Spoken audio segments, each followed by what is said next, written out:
So this will be a fairly unique video for my YouTube channel, and we're going to talk about paddleboarding for cross training for riding a bike. I really believe in cross training because, number one, it gets your mind off of maybe a sport that you've been doing for so long. I've been riding for 30 years. And so it's nice to do things that are different. As much as I love cycling, I like getting my mind off of it sometimes and still being in the outdoors, still having fun. That's why my main things are hiking, paddling, and riding a bike. And so paddleboarding is one of those things that I have really come to love over the last few years.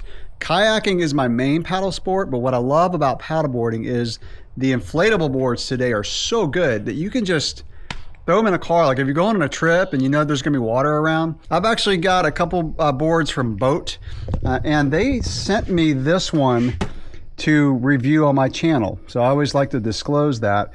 We've had Boat boards for years. This is my wife. So we're gonna go out tonight after work. So when I get to the spring and get the board ready, I'll show you what you get with the boards, because you basically get everything, pump and everything. But I'm gonna, since I've never used that board, it's a good opportunity to show you. So let's get going. So again, for those of you who aren't familiar with stand-up paddle boards, I just wanna show real quick what you get. So you do get the paddle with it. It's a really nice paddle. They include a pump. Of course, you get this bag too. These are great. These are PVC bags that are waterproof. So if your board's all wet and you put it back in the bag, it's not gonna get your car wet. And then finally, somewhere in here, you get a fin. Here's the fin. And Boat, I'm sure most paddleboard companies do this, but they also give you a patch kit with the board just in case you hit some rocks or something like that. These take about 5 minutes to inflate with these pumps. It's a good little additional core workout. So I'm gonna get this thing inflated and get down to the water.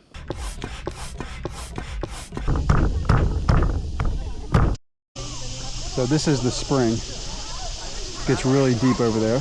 So now we're paddling down this little run that goes out to the river. And this run is crystal clear. And now we're out on the river. So we paddled up the river just a little bit, and we come to another spring up from Blue Springs. I actually don't even remember the name of this one. It's at Rum Island. There's Rum Island over there. Yeah, so this board is nice. I'm gonna zoom out so you can see it. Got some cool graphics on it. It's got a little magnet here. They make a drink cup that you can stick on there. And then you can put a little rack on there, called a bucket rack. You can keep stuff in it and sit on it. A lot of people use it for fishing. Yeah, cool little board. This is the HD Aero. I had to get in and go swimming. It was so hot today. I did a bike ride at lunch and it was brutal. Middle of the day, just short, an hour. But yeah, getting in the 72-degree spring is awesome. Oh, yeah.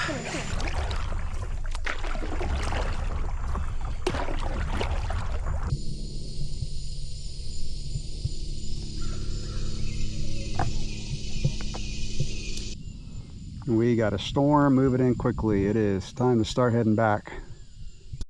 And back at Blue Spring, where I think all the smart people are out of the water because of the lightning coming in.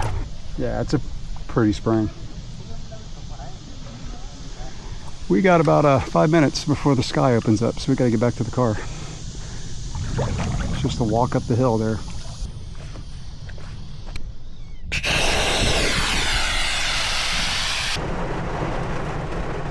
Almost made it in the car before it started raining. Almost. So I want to wrap up this video by reiterating some of the things I said at the beginning and going a little bit more into why I think paddleboarding is one of the best cross-training exercises you can do for cycling. Number one, it's low impact.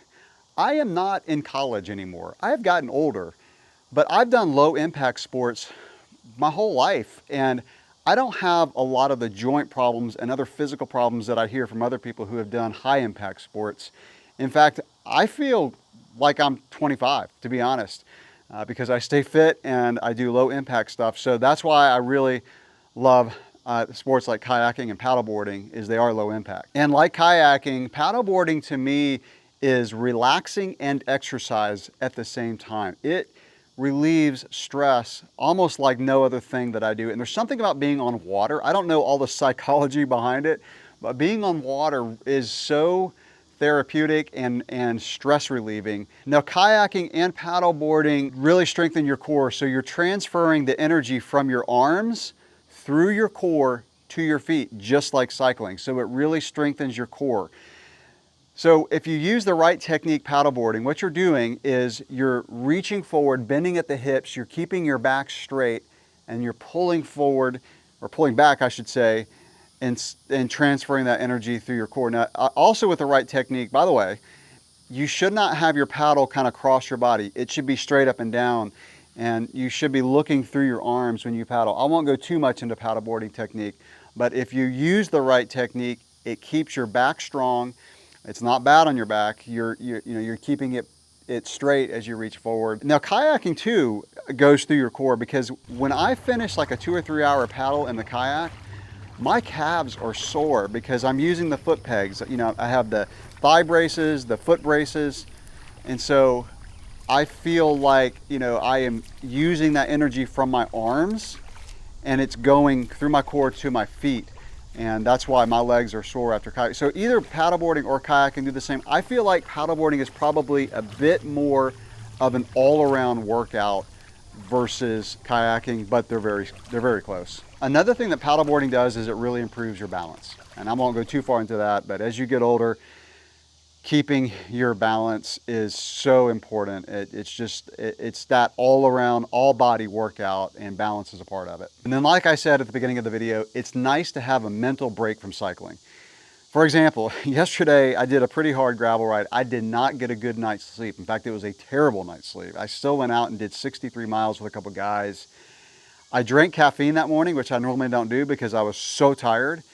And I ended up cramping the last hour, and it was terrible. And when I got back, I was like, I need a break. Now, I love cycling. I will do it the rest of my life. I want to be doing all this stuff when I'm 90. That's why I like low impact, by the way. And so just having a break from doing cycling over and over and over again is really nice. And kayaking and paddleboarding provide that for me. By the way, the cicadas are crazy right now, so sorry for the buzzing in the video. That's the cicadas. They are here all summer. All right, so to wrap it up, if you're thinking about getting into paddleboarding, I would recommend getting an inflatable first. They're cheaper than a hardboard, and the transportation, of course, is a lot easier, and they're more durable. Now, the hardboards are faster, and I'll mention that paddling a paddleboard, inflatable or hardboard in wind can be miserable, especially an inflatable. The hardboards will go through chop and go through wind better than an inflatable. That's where kayaking wins, is paddling in rough seas, you know, rough water or wind. You're lower, they just move better, but there's a lot of advantages to paddleboarding. So again, if you're thinking about getting into it, get an inflatable, try it out, and then I don't even have a hard paddleboard because I have kayaks. I'll probably get one eventually, but today I don't have one. So anyway, that's my video on why I think paddleboarding and kayaking are such good cross-training exercises for cycling. So many benefits. Now, obviously, you got to live near water, and you've got to have, you know, the weather to cooperate with doing it, but it's great. So questions or comments, drop those below. I know a lot of you out there on my channel also paddleboard, so let me know your thoughts, anything that I missed, anything that you want to add to the video. Please let us know in the comments. Thanks for watching.